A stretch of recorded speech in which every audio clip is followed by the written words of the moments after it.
Welcome to our show. Come out, step into the light. The amazing TV show for LGBT community from all around the world. I'm from London, from England. I am from Hawaii. I'm originally from the Dominican Republic. I'm from sunny South Africa. Sharing their journey of finding and identifying themselves.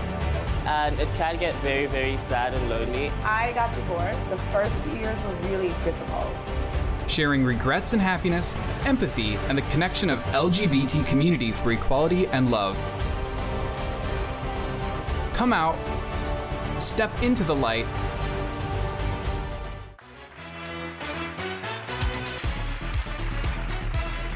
Lincoln, Alicia. welcome to our show. Come out, step into the light.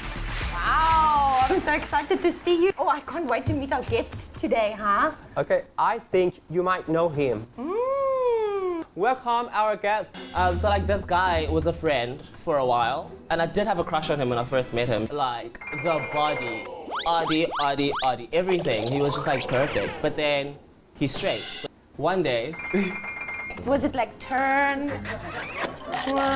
Start twerking like Miley.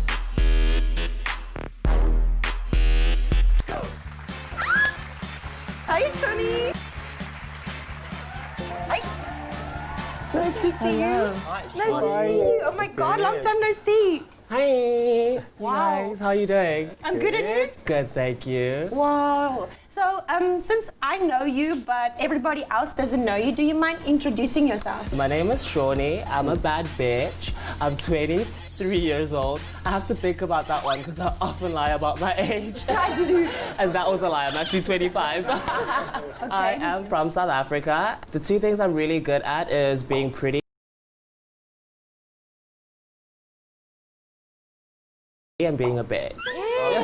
I can confirm that actually. Oh, may I ask you why you choose Vietnam to stay? I didn't choose Vietnam. Vietnam chose me. I say the same thing, man. I first came here on vacation to come see a friend, and I just fell in love with the city. The food is great, the men are greater. I confirm. I've just had a really good time, and I just don't want it to end anytime soon, so here I am.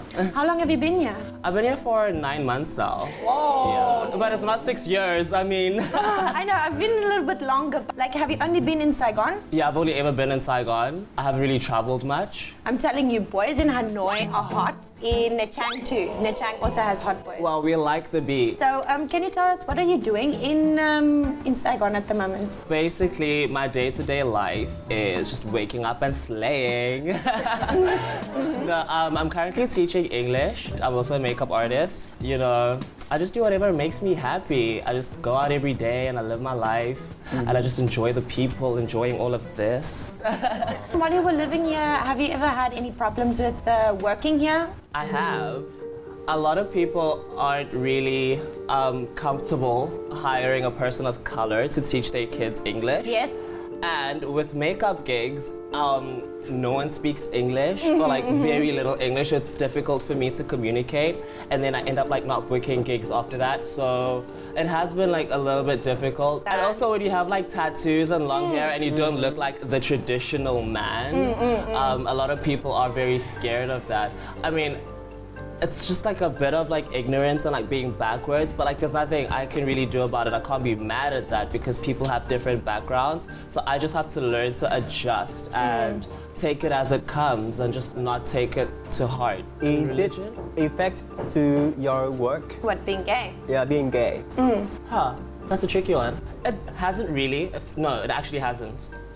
But my personality and like all of this has gotten me into some trouble at certain places I've worked at. You know, when I was much younger, I really didn't have so much of like an emotional maturity or intelligence that I knew that there's a place and time for everything. So sometimes you have to go to work and be professional and like act a certain way and like mirror your clients and like the business people that you're working with.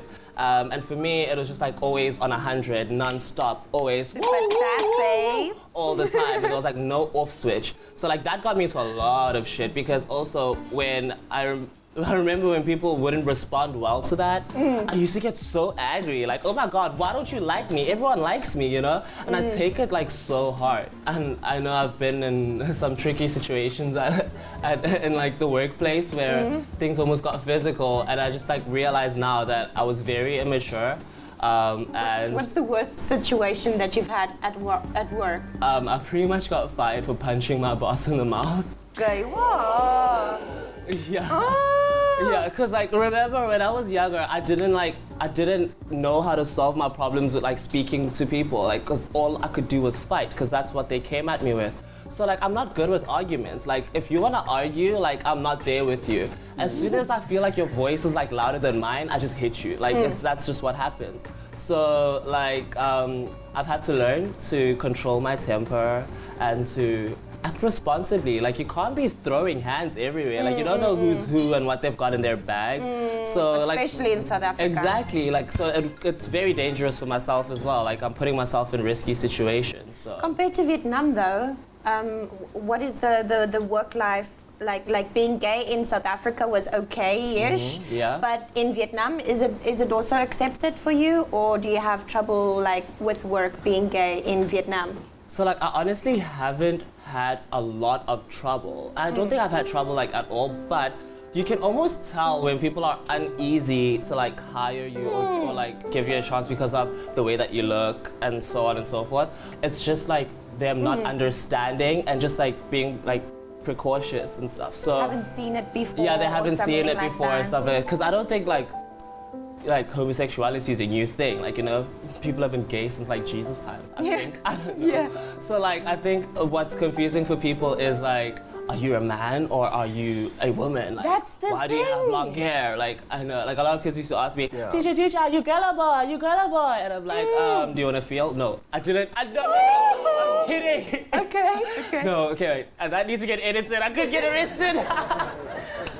Yeah, that's like one of my biggest fears speaking to a gay person too, is like if you identify as a woman, do I still call you he or she or you like it? I get that hard. a lot. Like I feel not fearful, but You don't I feel offend someone. I don't want to offend Exactly, somebody. that's a good thing. I Yeah. like that because you try your best to not offend people and just treat people. I did meet someone over the week and we hung out, and he kept asking me like if he should call me he or she, because like he did call me like girl a couple of times, and I was like, babe, like whatever makes you comfortable, because like I'm comfortable in my own space. I want to ask you, how was your childhood in South Africa?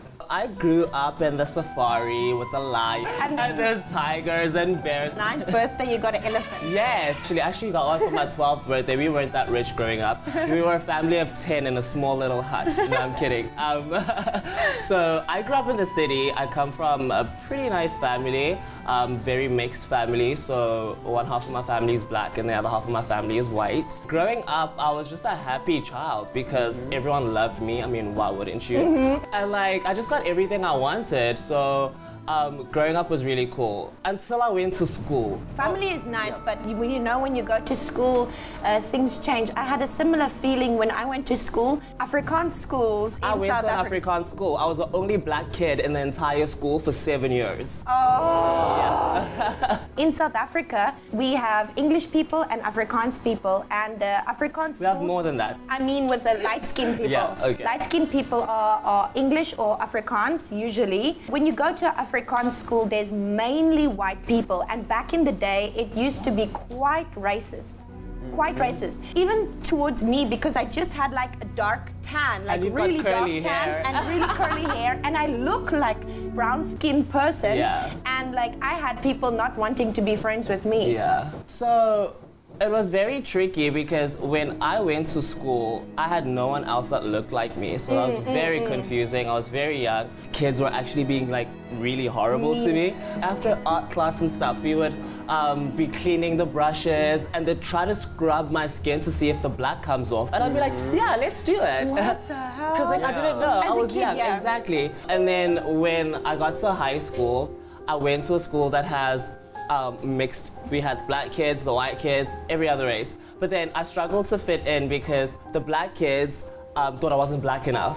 And then well, the white kids wouldn't really accept me because I'm not actually white. And then we have a race in South Africa called coloured, which is Yes. all like the mixed race kids. And I wasn't coloured enough because I didn't grow up in the culture. I'm not from the ghetto. I have my 2 front teeth. Yes, of course. Oh my God. So it was just one of those things of like having to be my own friend. I was very popular, like everyone knew who I was, you know, I was always in everyone's business, but I was very lonely because I didn't have a friend. And to carry on and like keep going, I had to tell myself that, you know, these people are dumb, like why wouldn't you like me? Like I'm the shit, you know? It's difficult to be beautiful. Exactly. So like I always just told myself that there's something wrong with everyone else and I'm special as fuck. 'Cause I think the mindset of the South African people are very like, you're not allowed to pass any of the rules or anything like that. Now imagine being biracial and not only that, and also being gay. Oh my God, no, it was really rough. Can you tell us anything about being bullied or something like that? Oh yeah, I was bullied like a lot. Like it was crazy and it got pretty dark. I don't think anyone called me by my actual name until like the later years in high school. Like my name was fag boy, faggot, gay bop, you know, sissy.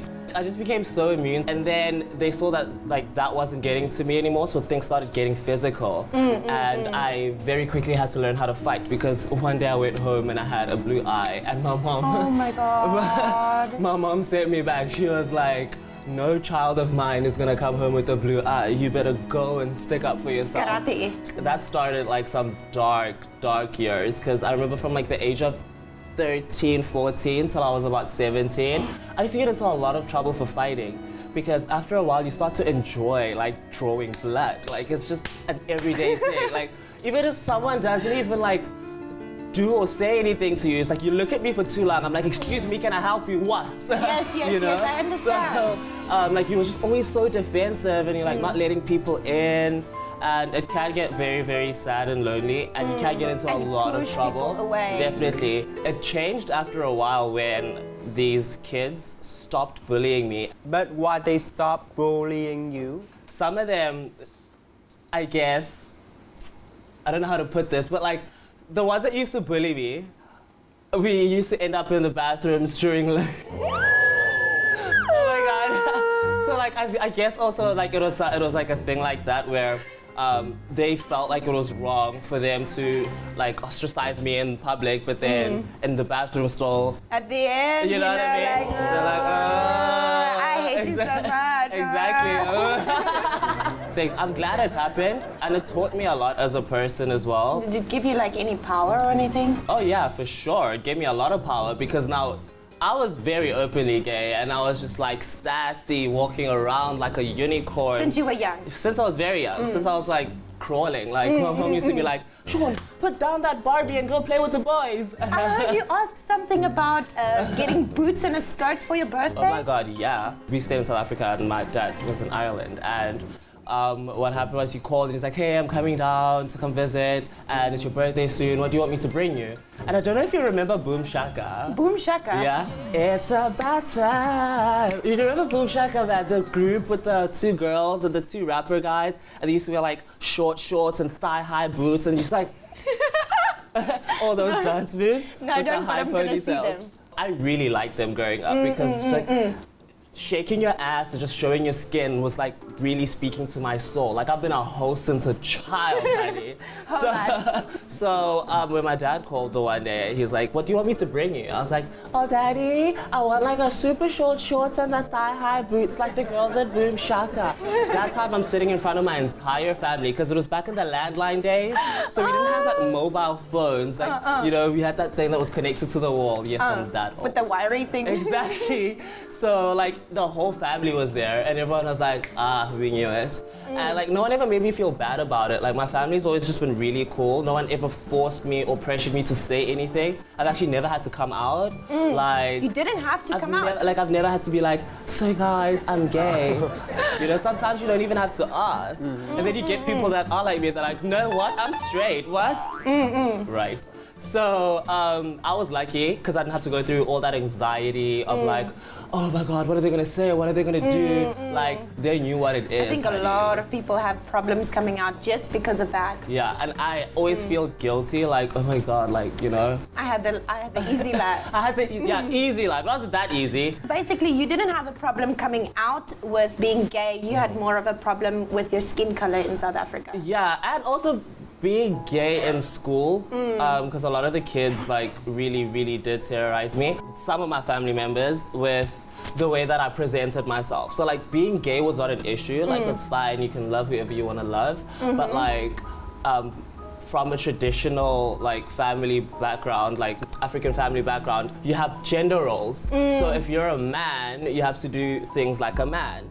Dresses, skirts, nails, hair, and all of that. Like You're not allowed to show it. It was like difficult because like it caused a lot of tension and stuff, especially when I got picking out my own clothes. Because you know when you're young, like your parents buy your own like your clothes for you, so you end up wearing like Ben 10 and Spider-Man all the time. Yes. And then like when you eventually get the option to choose, you're like, oh, I want those super tight skinny jeans, honey.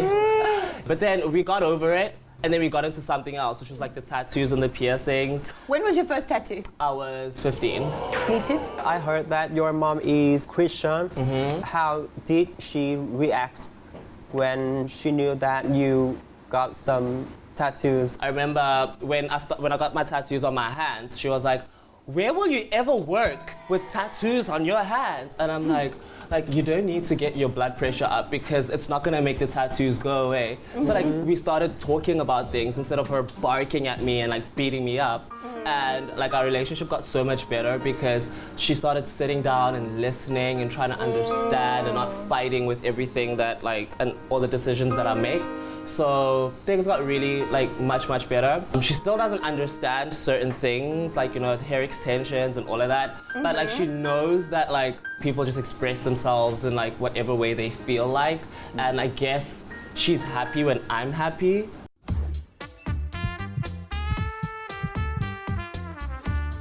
I think it's the time for love stories.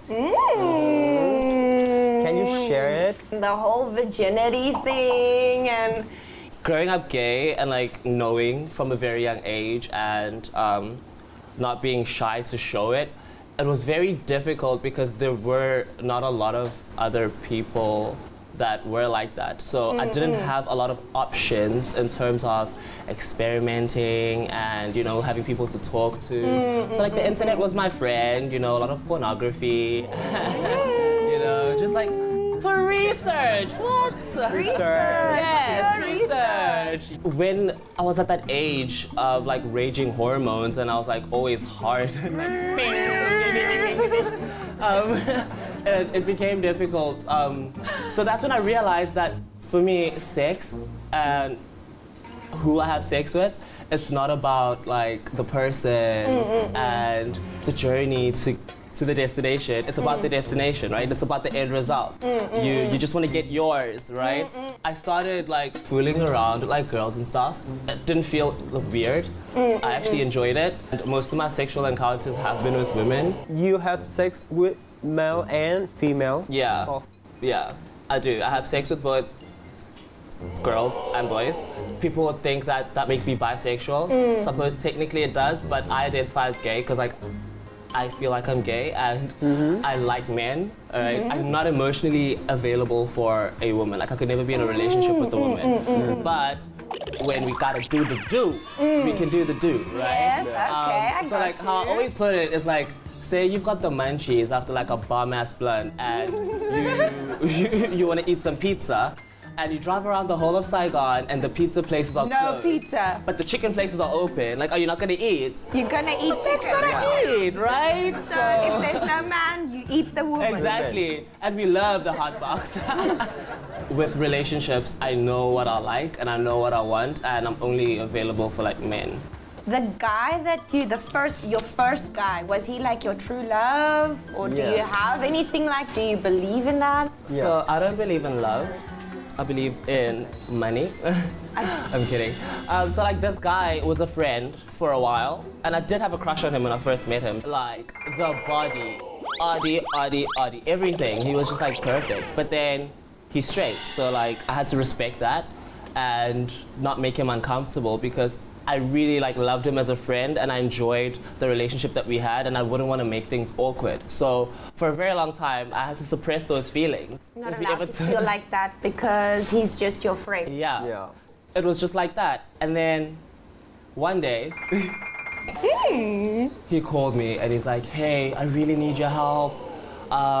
Something happened with my brother and I just need somewhere to stay for the night. And I was like, oh my God, you can come over, you know, you're always welcome here.